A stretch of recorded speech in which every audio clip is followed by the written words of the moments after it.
Lockdown का सवाल है तो लॉकडाउन इस वक्त जो है ज़रूरत है टाइम की। इसको हम अवॉइड भी नहीं कर सकते थे, मगर एट द सेम टाइम ये भी देखना पड़ेगा गवर्नमेंट को कि इसका जो इम्पैक्ट है वो ट्रेड कम्युनिटी पे क्या पड़ेगा। जो एक्सपेक्टेड बिजनेस पर मंथ का जो है दैट्स अराउंड पर डे का जो हम बिज़नेस लॉस करते हैं जब हम बंद वगैरह किसी भी कारण से होता है, लगभग 150 करोड़ के आसपास है। सो उस हिसाब से आप कैलकुलेशन लगा लीजिए कि हम कितना एक बिज़नेस लॉस करेंगे।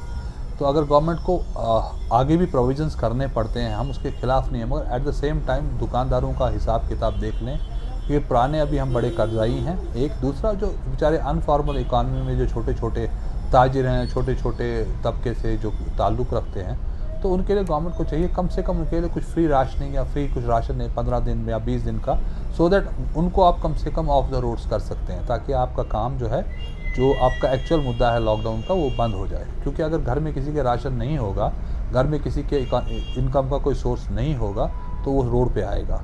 तो आने वाले दिनों में इंशाल्लाह ताला रमज़ान का मुतबरक महीना चल रहा है, तो इस हवाले से हम स्टॉकिंग्स करते थे जो कि इस बार ज़ाया हो गई, क्योंकि सारे ताजिरों की नज़र साल में 2 ईदों पे होती है, जो almost 50% of the total business contribute करती है when it comes to the formal economy of Jammu and Kashmir. So वो एक तो हमारा लगता है कि 50% ज़ाया हो जाएगा।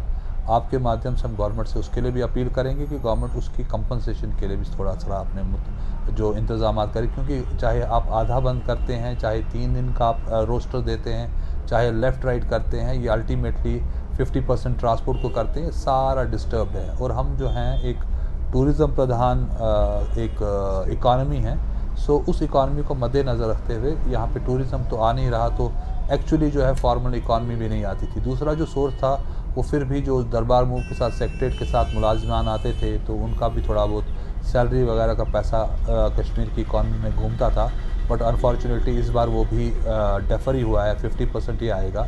सो उससे भी एक बहुत बड़ा धचका लगेगा यहाँ की इकॉनमी को। सो इन सब चीज़ों को मद्देनज़र रखते हुए आपके माध्यम से हम गवर्नमेंट से अपील भी करते हैं कि ठीक है, हम आपके साथ हैं, जो भी, क्योंकि सबसे पैरामाउंट जो है वो इंसानी ज़िंदगी है। इंसानी ज़िंदगी को बचाना जो है ये एक अब फ़र्ज़ अवलीन है गवर्नमेंट का भी और हमारा एज ताजिर का भी। मगर at the same time government से अपील भी करते हैं कि आप इसको कहीं ना कहीं ऐसा रास्ता बनाइए कि हम आपके साथ कोऑपरेट कर पाएँ, कि हमारे घर में उतना हिसाब हो कि हम इसको कर पाएँ। उसके लिए हम रिक्वेस्ट करेंगे कि कोई compensation, immediate compensation policy at least छोटे दुकानदारों के लिए, और जो ताजिर हैं, चाहे वो रेड़े के हवाले से हम बात करें या जो स्ट्रीट वेंडर्स के हवाले से बात करें, उसके लिए वो देखेंगे। लास्टली जो है, मैं अपने ताजिर तबके से जितने अपने भाइयों से अपील करेंगे कि मेहरबानी करके SOPs का पूरा ध्यान रखें। ये कोविड-19 कोई भी एक हवा नहीं है, ये एक हकीकत है, और जो नए म्यूटेंट इसके हैं वो बड़े ही महलिक हैं। हमने खुद SMHS, हमने खुद CD हॉस्पिटल और बाकी हॉस्पिटलों का दौरा किया है, जहां पोजीशन ख़राब नहीं है, अबतर है। आप लोगों को अपने आप को SOPs रख के अपनी सेहत का ध्यान रखें, उसकी पूरा उसके ऊपर आप अमल करिए, एंड लास्टली अपनी वैक्सीनेशन कराइए, जो बहुत इंपॉर्टेंट है। वैक्सीनेशन को करिए, कम से कम इम्यूनिटी अपनी डेवलप होती है। शुक्रिया।